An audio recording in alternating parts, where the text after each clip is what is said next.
what the heck I'm doing. Okay, let me go back out. So I think I put in my title right here, right? And then I click on that. You pulling up your Facebook Live page? Yes.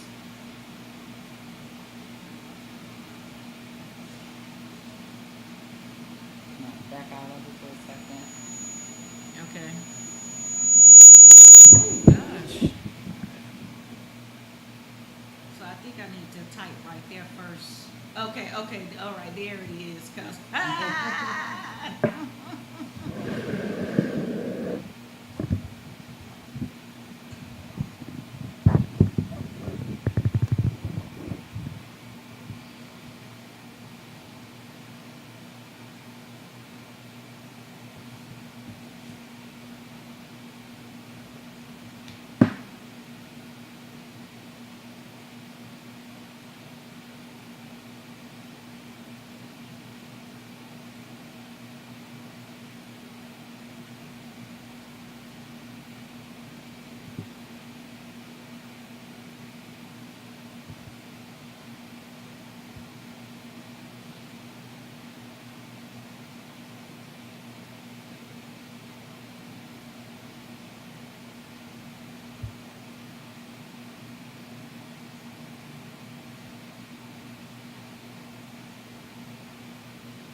all right, so I got that set.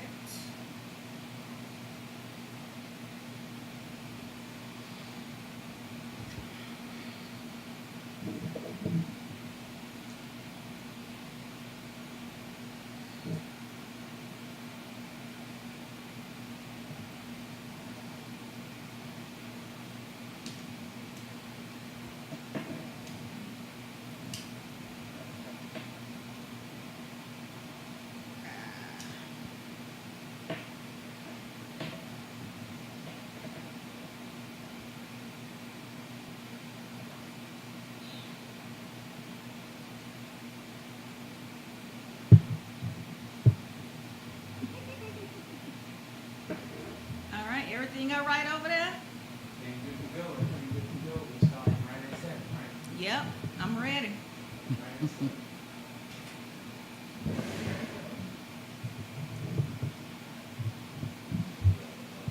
We can start at 6:59 if you want. Oh, we can start now if you want. All right, so are you ready? Hold up. Give me 1 second. All right.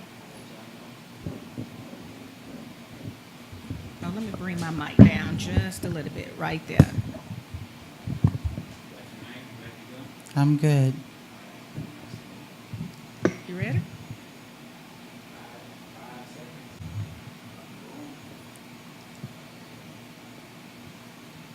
Hello, thanks for everyone who's tuning in. I am Christy Johnson, the Black CEO of The Destiny Show, and your Black Eye Reporter, bringing the news, bringing the real, bringing all the information that's necessary for us to heal this community and to heal each other. My guest today is Miss Lenora Yancey. We're talking about Money Can't Stop Domestic Violence, Part 2. On the first session that we spoke about when I brought you onto the show, we spoke about some of the different violences that you experienced. And we also spoke about that from your background of coming from funding and money, and it still didn't stop you becoming a victim and then marrying, a couple of times and then still falling into the same trap of domestic violence. So tonight, our guests are interested and they want to know, explain how you come from wealth, but the men who you married didn't have wealth. Okay. Oh, well, first of all, again, thank you for having me back. Yes. Let me see if I can really explain that. I had a lot of time to really think about from our first conversation and the first session. And one of the questions you asked me was I looking for a father figure, or was I looking for someone to basically take care of me? And Yes.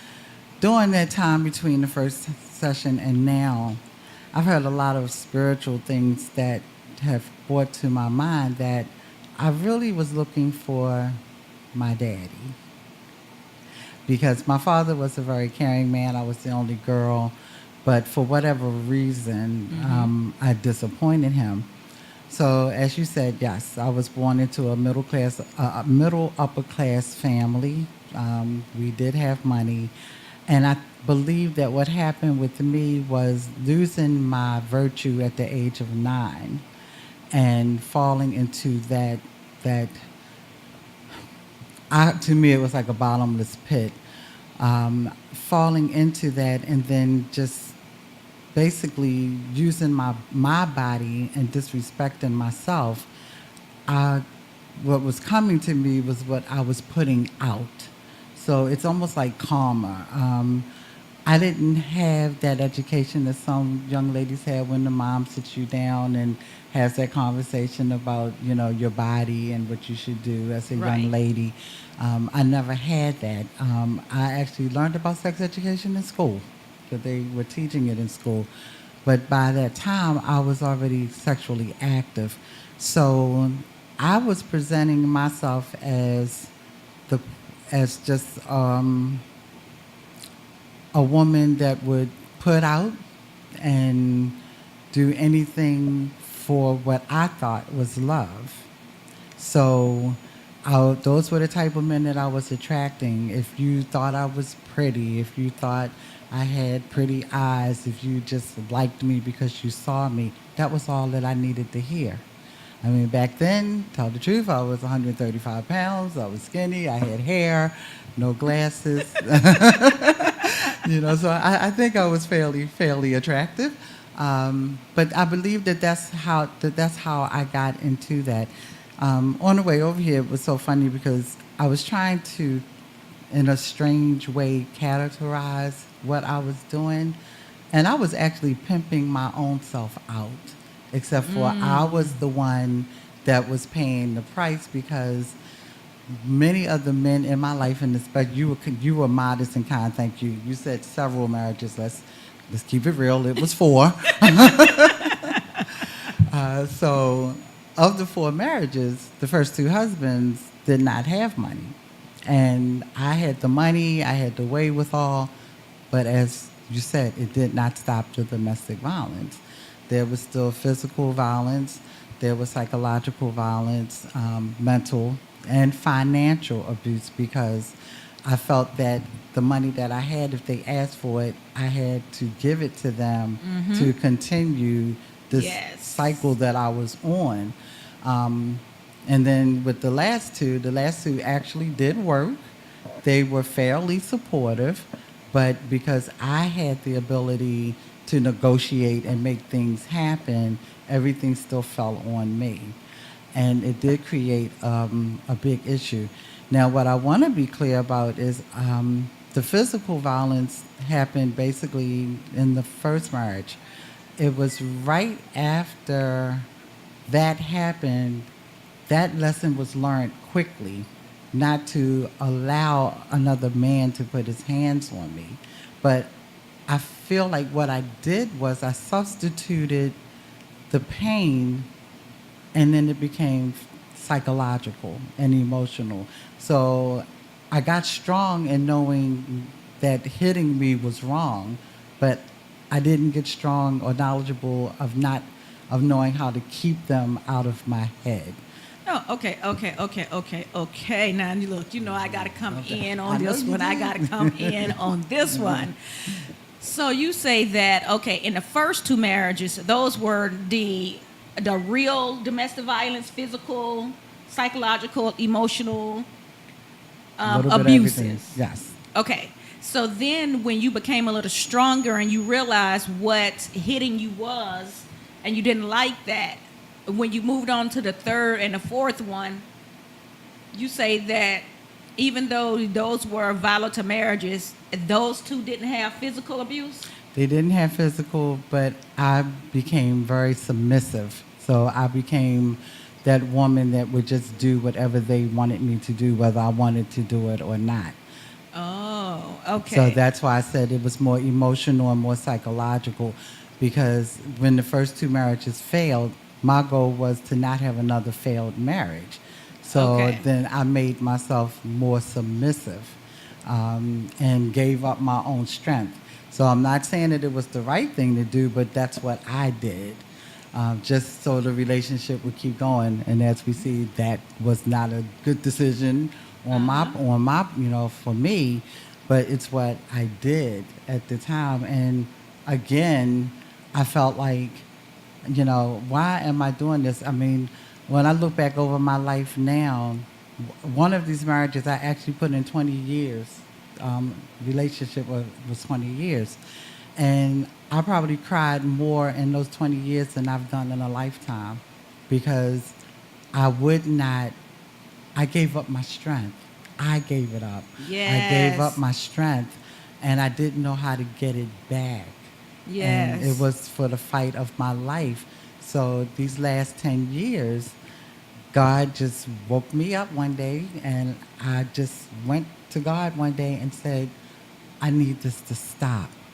Yes. Oh my God. This is what I tell all the students that I work with and other victims that I come across, is that you have to take it to the God. You got to take it to the higher power, because us as humans, we get too involved. Our emotions are here, our feelings are here, and then we get caught up into that supposed to be sexual attraction, and then we get caught up in that emotional feeling, and then we become all screwed up when we know that we don't need to be in that situation. So I love it that you say that you took it to God, because I'm telling you, God answers prayers. He answers many, many, many, many prayers, and God says, you ask, you shall receive. And I don't believe that there's any prayer out there that God cannot answer, and I know that He answers all of mine. So so that means that He can answer all of yours as well.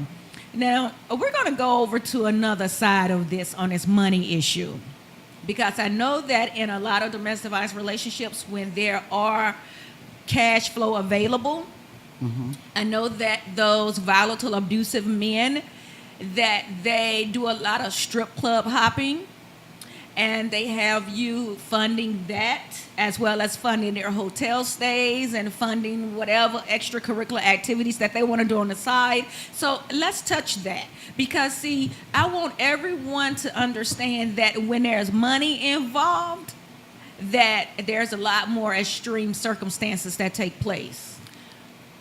I'm glad you brought that up, because in one of the marriages, I was the one that funded the peep shows and the clubs down on the block, but I also had to go with my husband in most cases. And what ended up happening after that was, in all of the marriages, because of the money and the fact that I was able to fund a lot of the marriage, all of my husbands had affairs. Wow. And they all had affairs. So again, and for the most part, knowing I was being used, but Yeah. because I wanted to I just felt at that time, each time, I'm going to try and make it work. I'm going to try and make it work again. Long before I went to God, because you remember, I told you during all of this time, I was addicted to, my drug of choice was marijuana and cocaine, and I was numbing my pain with alcohol and drugs and cigarettes. Yes. So that was my way of trying to just stay together and just continue this cycle, and not knowing how to really get out of it. So I just went from one extreme to another, and again, being fueled with the alcohol and the drugs just made it a coping mechanism for me to be able to sustain and get through all of this. But you're absolutely correct. When the female is funding the money, and when the female has the knowledge and the wherewithal to make things happen, men will take total advantage of that, and they will do everything that they can do to abuse you, Yes. so that can continue for them.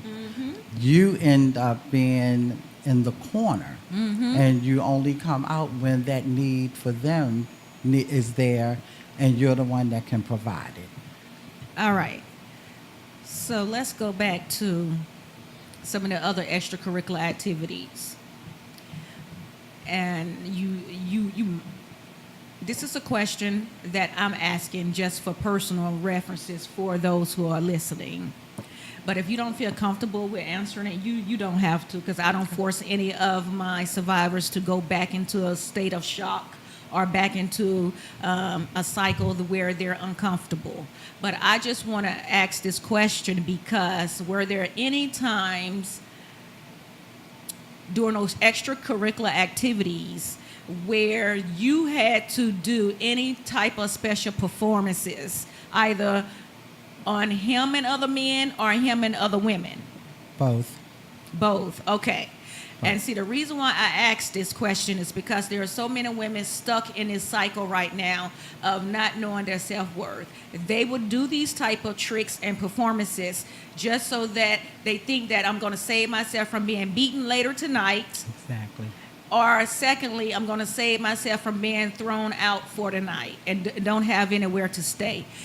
Did any of those two things pop up in your mind during those times when you had to do these tricks? What would pop up each time was, if I don't do it, I'm going to get hurt.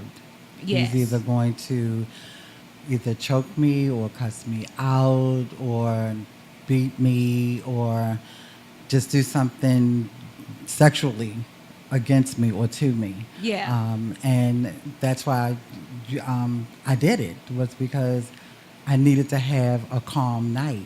Right. Now, even though you do that, doesn't mean you're going to always have a calm night. Right. They will still take advantage of you sexually and emotionally, and throw it in your face, especially if it's a situation where you're presented. I had a situation one time where I was taken to someone's house to have sex with another man Wow. with my husband there. Uh-huh.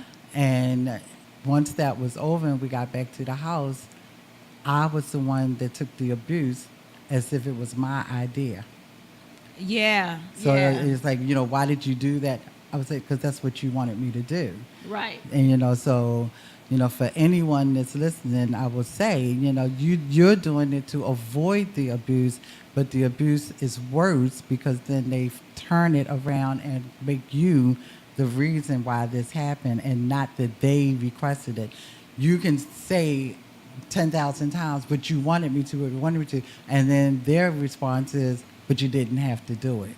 Yes. No, see, see, this is the psychological portion of what the abuse is. They say you didn't have to do it, but now if you don't do it, you know what's going to happen. So you have no choice. Basically, you're forced into doing it, and you're intimidated into doing it. And if you don't do it, then it could have been where he could have had that other man beat you as well. Exactly. That's true. That's true. So then you could have got beaten by two men, one who's supposed to love you and care for you, one you don't even know, a total stranger. Secondly, you in this dangerous house, dangerous situation, being forced into doing prostitution and pimping out your body, and then you get home and get beaten by the one who says he loves you. Yes.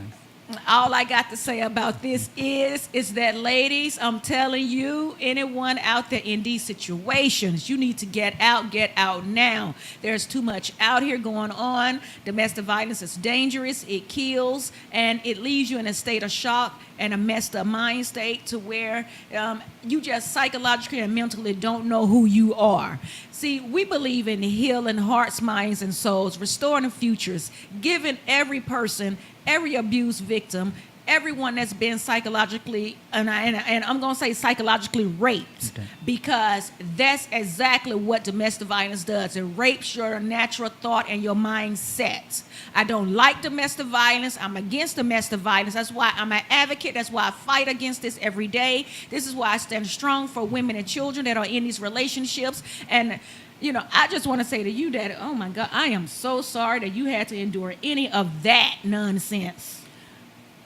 I thank God, because what I like to say, to piggyback off of what you just said, what finally got me through was by the time I got to the fourth marriage, and I knew everything that was wrong about that relationship. And I remember this was yesterday, and I remember I stood in the dining room and I'm crying, and I said, God, I never really got a chance to know you or Yes. understand you or even believe I have faith in you, but I Yes. need you to show me this man. And the description that I always give is anyone who has ever seen the Ten Commandments, when God opened up my eyes, it was like the parting of the Red Sea. And when he buried Pharaoh's army in that ocean, I woke up, and I remember that, and I woke up, and I knew at that moment that he was going to give me the strength that I needed to get out of all of this.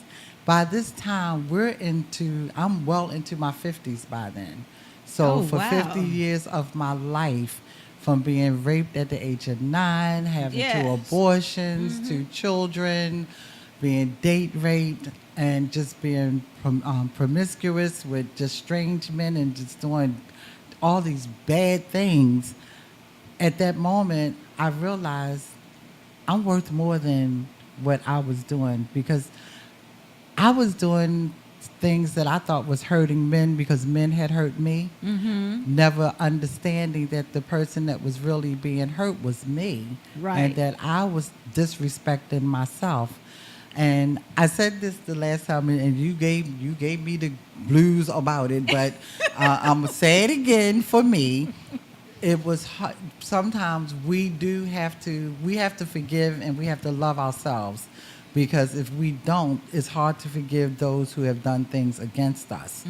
And that was hard for me, because I stayed in that mode of just hatred and anger, and every man that I came across, I just wanted to hurt them because I had been hurt for so long. Yeah. But when God lifted me up out of that, I am so happy to say that I have been 14 years cigarette smoke free, marijuana free. Now, I like an occasional cocktail, but I do not drink Get the drunk. heavy stuff and get drunk Yeah. like I used to. And I'm also 11 years celibate. Oh. Yeah, because it got to a point, and I used to joke about it because it just made me feel good. I said, God had a plan, and that was to take me off my back and stand me up on my feet. Ooh. And- I like the way you And put that. And that's exactly what he did. So even though I will be 60 this year, I'm at a point in my life that my body, my mind, and my worth Yes. is more than anything that any man could possibly do to me. I'm not giving it away anymore. Right. We have to be on the same level. You have to have spirituality. It is so much, and I'm so glad, because I can't be mad at God that this happened, because this all happened for a reason. Right. To get me to this point. Right. And it's a great place to be. But I will say, I also did domestic violence as a lead crisis worker for about 5 years. And I would sit and listen to these women tell me their stories. And it's heart-wrenching, because you hear their cries in your heart, because you went through something similar. Right. My story may not be as horrendous as what you went through with your daughter, or what any other person of domestic violence went with, but it's still domestic violence. That's right. The pain, the hurt, the tears, the sleepless nights, the fear, it's all very, very painful.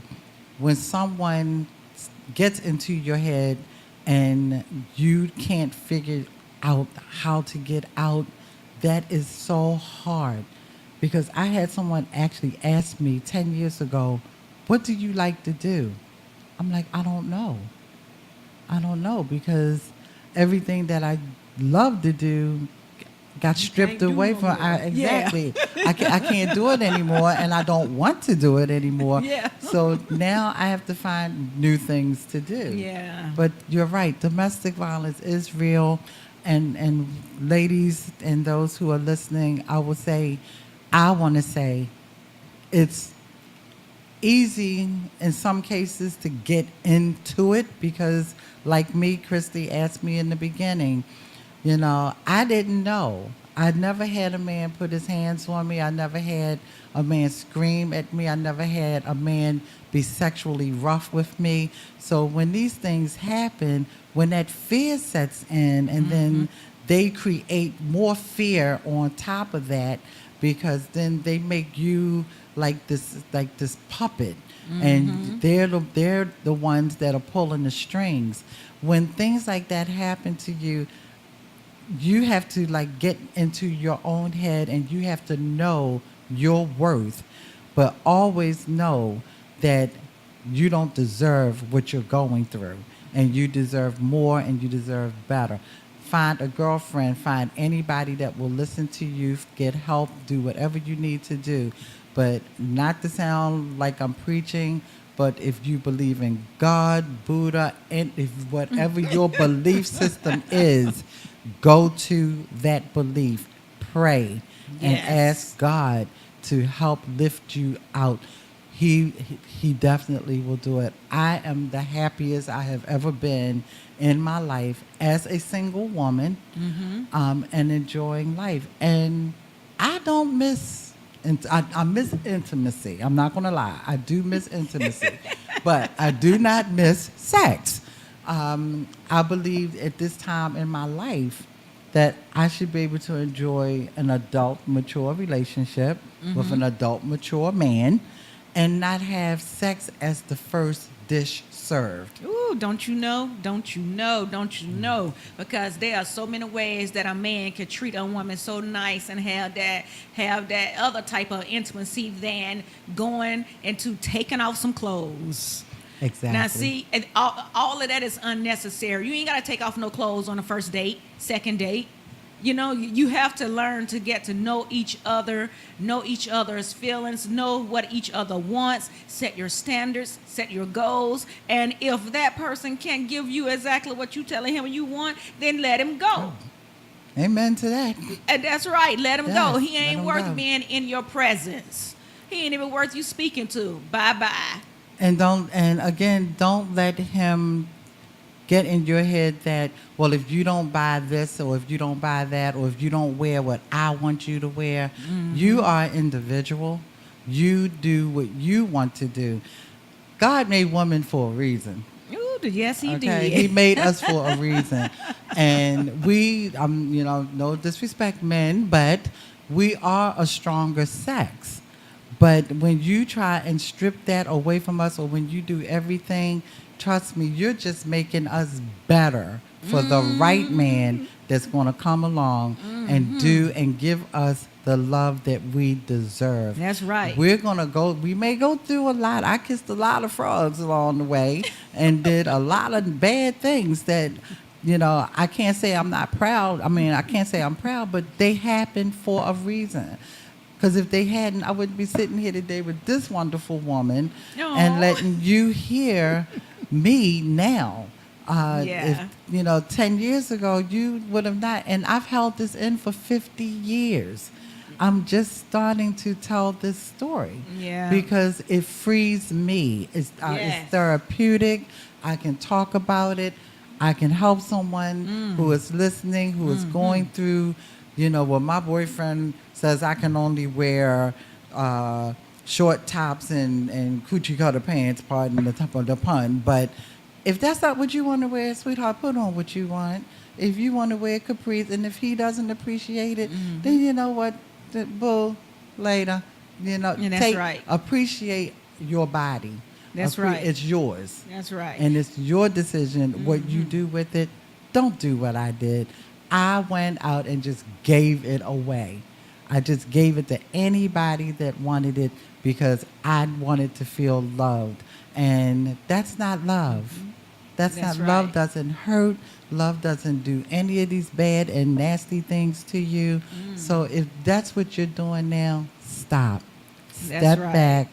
Look at yourself. Look at the person in the mirror and say, God, talk to me, because he will. He will tell Yes. you where you're going, where you need to go, and why he put you here. Ooh, yes, yes, yes, yes. Now, you know, she just gave out some really good information that says that know who you are. If you don't know, seek and ask. Ask God, ask for direction, ask for safetyness, because you don't want to be in these relationships and you don't want to end up performing and paying for and treating him and other women and treating him and other men and you know, being used emotionally, psychologically, economically. And then the big thing of losing your finances because you're working, he's not.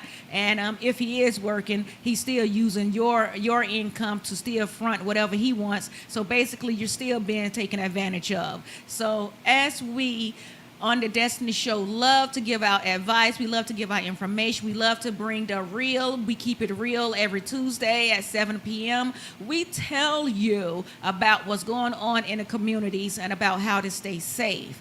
Now, if there's anyone who's seeking counseling, seeking other type of resources, that just need to call someone to ask questions. If you're unsure if you are in a domestic violence relationship, if you're unsure if you are in a sexual abusive relationship, please reach out. If you are in Baltimore County, please call this number. It is 410-828 6390. It is a county-wide number, so it serves the whole county. So that means that you can call and get a resource. You can get referrals. You can speak to a counselor. You can just go in and just say, look, can you teach me about domestic violence? Anything that you need, please give us a call. Also, you can reach out to me on my website at www.findingyourdestiny.org. And Finding Your Destiny, we are having our domestic violence awareness Survivors Gala in October. It's going to be on October 6th. Please reach out to me on my website. Go to my website and view it, because we want everyone. If you are a survivor, if you know someone who has been murdered in domestic violence, if you just want to come out and just learn something and feel loved and appreciated, you have to come out on October 6th. This is going to be one of the biggest and the best events ever performed in the state of Maryland. I'm telling you, this is going to reach nationwide. So you have to come out, be in that room, because I have some awesome speakers. I have some great performances that's coming in, and then we have a great comedian that's coming to bring you some laughter. I love to laugh. I love to I love to crack jokes, and I love to see people happy and smiling, because that's what I do. I love it. I love you, and you are tuned in to the Destiny Show. Remember, October 6th, 2017 is going to be the biggest event ever here in the state of Maryland. Go to my website, www.findingyourdestiny.org, and we are here on the powerpurposeradio.com. Remember, I am Christy, the CEO of Finding Your Destiny and the Black Eye Reporter.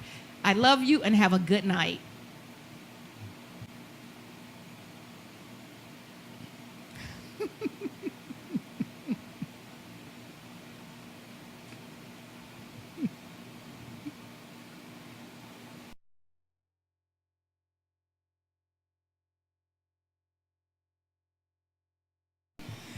And so